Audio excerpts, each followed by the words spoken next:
Marcos Antil es nacido en la aldea de Nancultac, Guatemala, perteneciente a la etnia, déjeme ver si lo puedo decir bien, Janjobal.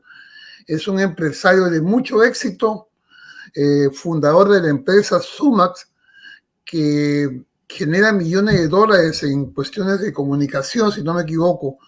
Uh, y, él emigró a los Estados Unidos a la edad de 13 años, donde pasó lo que pasan todos los inmigrantes en este país, y pues llegó a estudiar la carrera de Ciencia de la Computación, de la cual es licenciado, y está involucrado desde hace muchos años en el servicio a la comunidad guatemalteca y a los inmigrantes de ese país, al punto de haber sido nombrado embajador de la paz por el gobierno de Guatemala en el año 2012, y también como personaje del año en Guatemala en el 2014 por un periódico de ese país, importante de ese país. El señor Antil presentará este viernes 24 de junio su libro Migrante en el local de Arenas Sports Center de la ciudad de Oklahoma, en el donde estamos seguros que se reunirá toda la familia chapina y la familia latina de Oklahoma. Bienvenido, señor Antil. Muchas gracias a Carlos. Buenas tardes. Un gran honor poder compartir aquí contigo. Gracias por esa introducción. Realmente es una historia que yo siempre digo que es la historia de todos. Lo personifico, pero ahí están mis hermanos, ahí están mis hermanas, mis padres, mis vecinos. Yo pues crecí ya después de haber venido acá en una comunidad de Los Ángeles, California, y pues ahí vemos mucho. Entonces es como una personificación, pero realmente esto es nuestra historia. A ver, cuando uno piensa en una persona que es un empresario, puede pensar en una persona un poco más bien fría, un poco más bien calculadora en los beneficios y en lo que no es benéfico para una empresa, para una compañía. El tema de los inmigrantes es un tema bastante social, bastante comprometido. ¿Por qué se decide usted por ese camino? Pues en mi caso no fue una opción realmente. Bueno, las opciones eran dos, Carlos, en el caso de mi familia. O te mataban y morías o no morías. Eso eran las consecuencias, eso eran las únicas opciones, porque a mi papá lo tenían sentenciado a muerte y lo llegaron a buscar a matarlo por ser líder comunitario y en ese tiempo también ser vicealcalde. Estamos hablando en el tiempo de Guatemala, cuando estaban en los 80, una guerra sin sentido que arrasaba al país, mató a 200,000 personas, 1 millón de desplazados. Entonces, en ese contexto estaba mi familia. Entonces, por eso que te decía, no era tanto que tenías opción, o vivías o morías. Y pues para un padre de familia responsable por su familia, por sus hijos, por sus hijas, pues la opción no era tan difícil, Carlos. You had to live. Claro, pero saltando un poco, volvemos al caso, a la misma pregunta.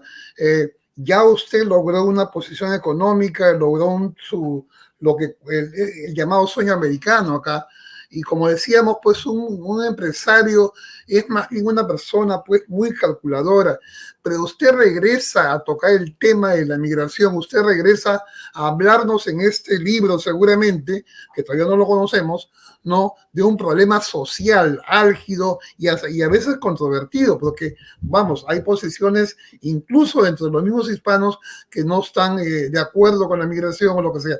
¿Por qué usted pasa del empresario al escritor?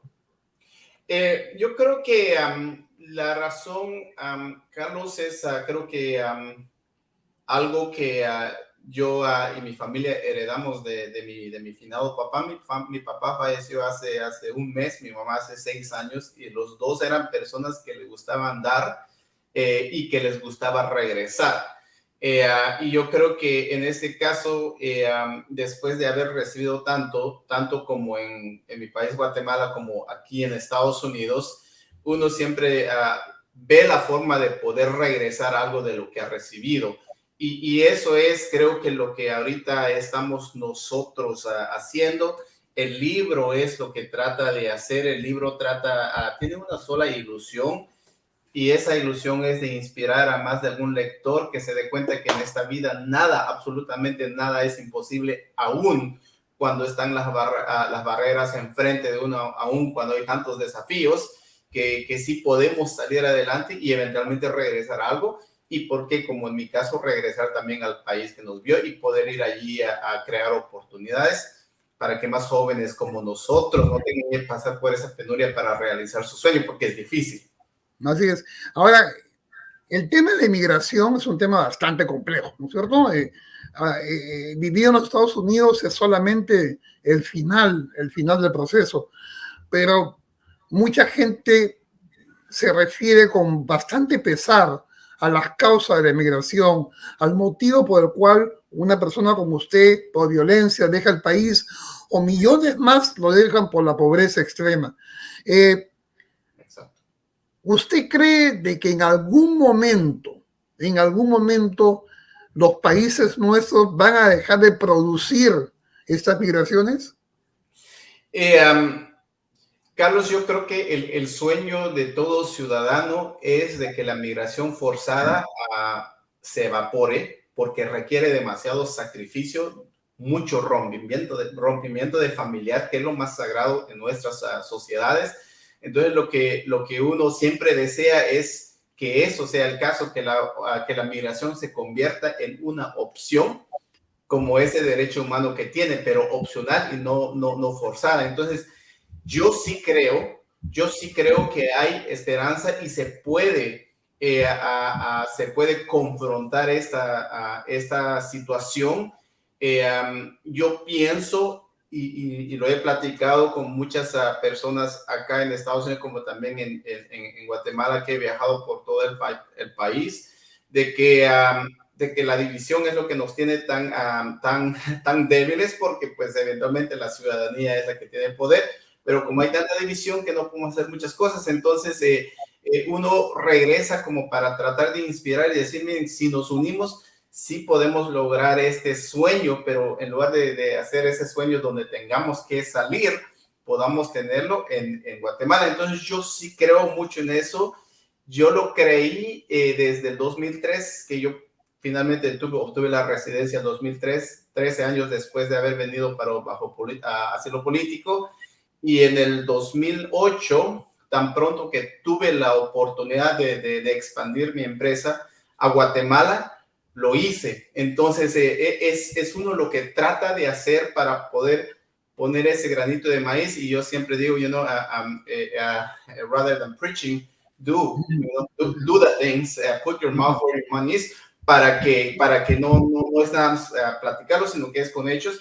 Y yo fue cuando regresé en 2008 con esa esperanza. Entonces yo sí, Carlos, creo que sí se puede hacer, pero la única forma de lograr eso es uniéndonos, porque es demasiado sufrimiento. Ese es un tema un poco, esa es una posición un poco genérica. Los que son un poco incrédulos al asunto dirán, mientras no se acabe la corrupción, mientras no se acabe el narcotráfico, mientras no se acaben todos los vicios, hasta la discriminación que hay en nuestros nuevos países, entonces no va a detenerse la migración. Gobiernos, por ejemplo, como los que abundan en Latinoamérica en estos momentos, socialistas, asustan a mucha gente, pero sin embargo son una salida, pues, digamos, lógica a lo que está pasando en nuestro país, donde ya se han acabado las opciones de derecha y de otro tipo.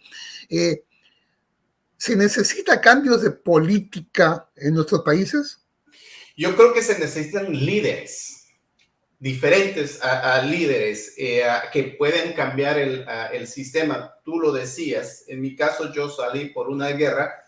Hoy las personas salen por hambre, literalmente salen porque no hay un trabajo digno, entonces salen por esas razones. Y en Guatemala, por ejemplo, Guatemala es un país rico, Carlos, es un país rico con muchas riquezas, pero con mucha gente pobre. En la pandemia pasamos de 50% a 63% de pobreza los que viven, y la pobreza extrema de 20% a 32%. Entonces, no es que el país no tenga recursos, sino que tiene muy malos administradores y líderes que no ponen a la ciudadanía al centro de sus acciones. Entonces yo creo que ahí lo que se necesita son líderes que sí vean el mejor interés de la gente, porque pues aparte, Carlos, Guatemala es un país que está muy bien posicionado geográficamente. Entonces tenemos tantos places que tú y yo lo vemos, yo lo veo muchísimo, pero los que están en el estado gobernando con poderes, tienen otros intereses claramente. Entonces, yo pienso que lo que se necesita son liderazgos nuevos, y yo creo que eso es lo que tiene que pasar para cambiar el sistema, porque el sistema sí está muy pesado. Pero no quiero comprometerlo, pero lo voy a hacer.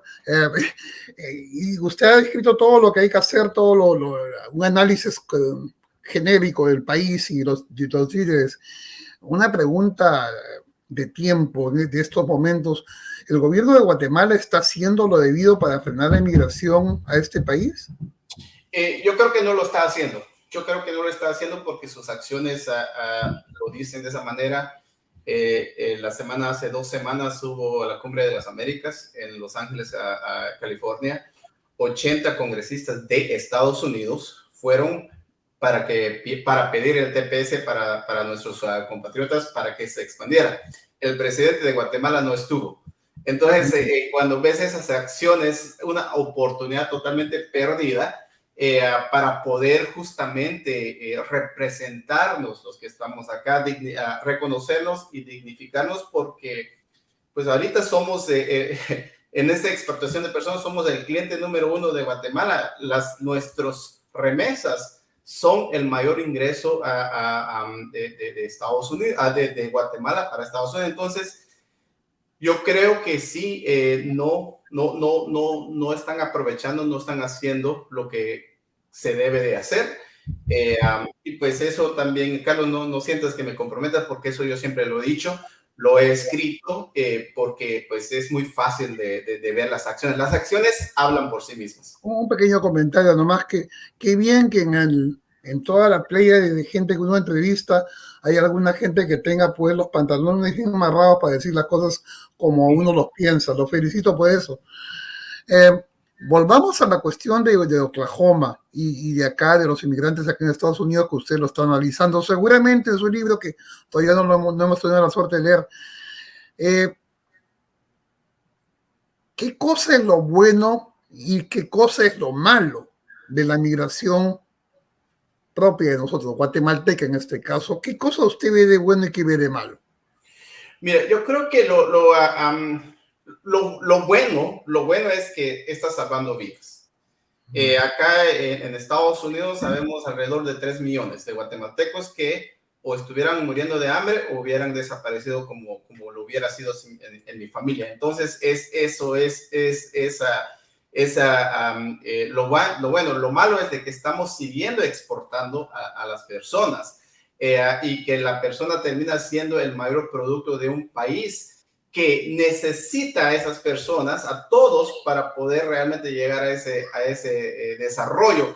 Entonces hay cosas, eso yo lo veo de esa forma, lo malo y lo bueno, salvando vidas. Lo malo es de que estamos y seguimos exportando a personas y perdiendo grandes capacidades que el mismo país lo necesita.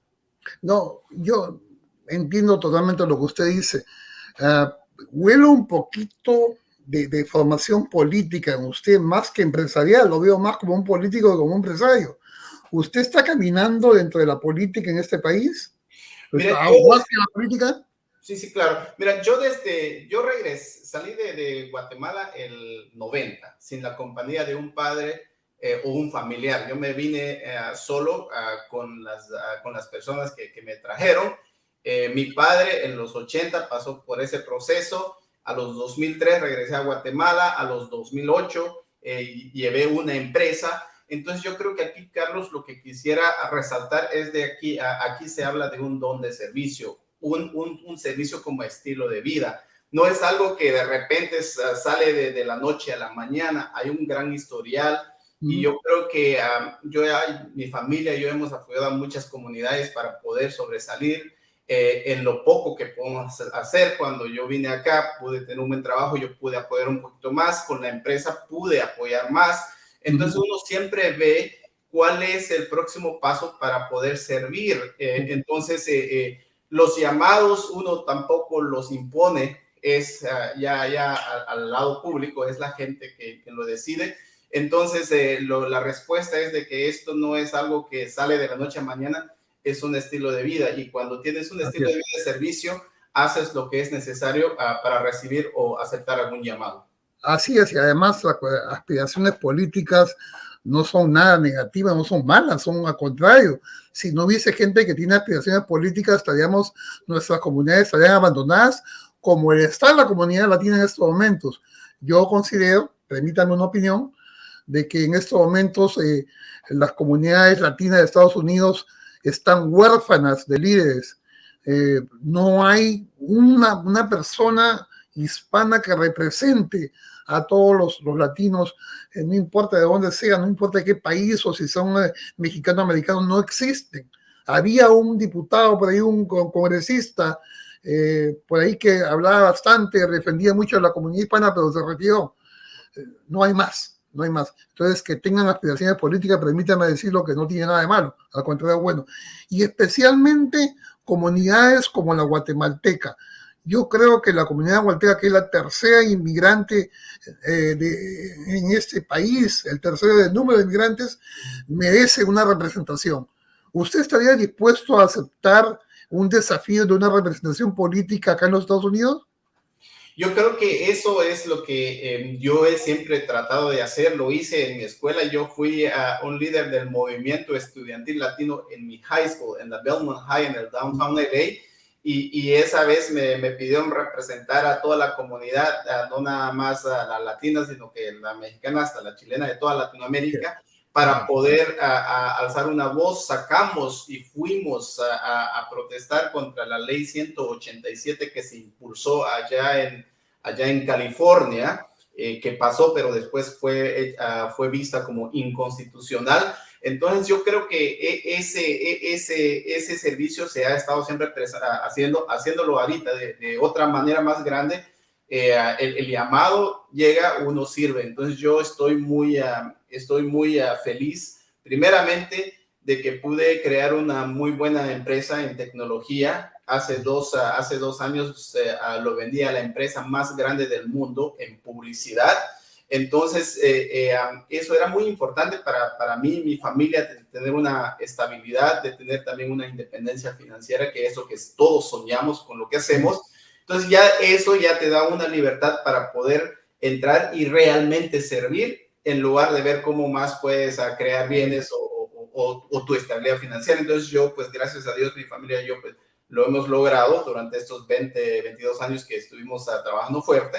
Y pues servir es algo que me encanta. Ahorita estoy inspirando porque creo que la mayor forma de hacer las cosas es inspirar con hechos en lugar de nada más hablar.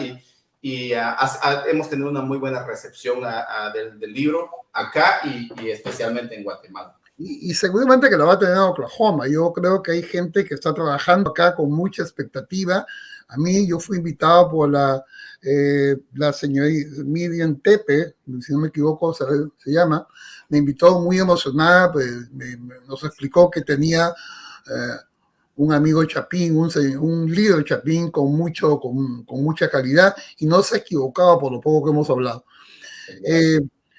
¿Qué cosa es lo que espera usted de la asistencia a esta presentación? ¿Cuál va a ser su mensaje?